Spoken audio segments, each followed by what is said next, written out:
I'm Ruben Diaz. Here's your ABC 24 News update. The state has released the outcome of a forensic audit into Memphis Shelby County schools.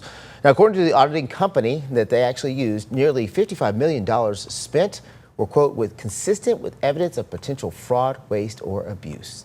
Tennessee Comptroller of the Treasury, Jason Mumpower, gave an extensive overview of the audit this morning.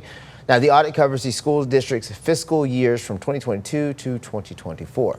Now, according to a press release from Mumford's office, they also found a little more than $65 million in transactions that point towards noncompliance with policies and procedures.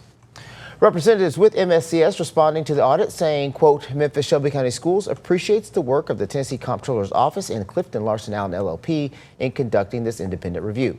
They went on to say independent assessments provide an important opportunity to strengthen accountability, evaluate operations, and identify opportunities for continuous improvement.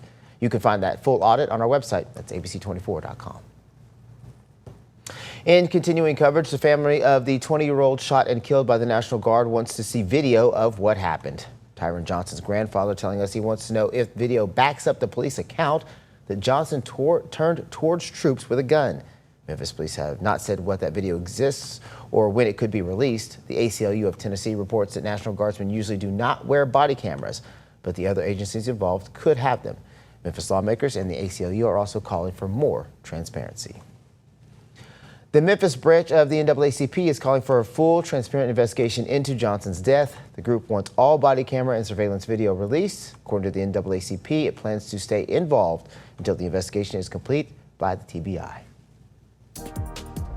The U.S. launched a new round of retaliatory strikes against Iran. This as President Trump is in his second day at the NATO summit in Turkey. ABC's Karen Waugh is in Washington with the details. To me, I think it's over. This morning, President Trump declaring an end to the ceasefire with Iran. This after the U.S. hit more than 80 targets in Iran, and Iran says it retaliated by targeting more than 80 American military sites in Bahrain and Kuwait. This latest round of strikes in response after Iran attacked 3 commercial ships in the Strait of Hormuz. Central Command sharing this video of explosions and calling Iran's attack a clear violation of the ceasefire.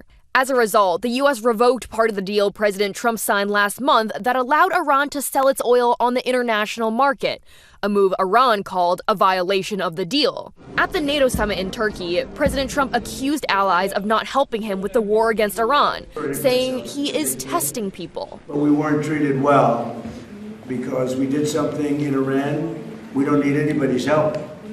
I didn't even want their help. But before I asked, they said they wouldn't be there. The war in Ukraine, also a major topic at the summit. Trump is set to meet with Ukrainian President Zelensky later today. This as Russia launched its latest missile attack at Kyiv overnight. The war in Ukraine now in its 5th year. Also at the NATO summit, President Trump says he will consider selling F-35 fighter jets to Turkey after previously banning the country from getting them. Karen Waugh, ABC News, Washington. All right, that's your ABC 24 News update for now. I'm Ruben Diaz. Thank you so much for watching.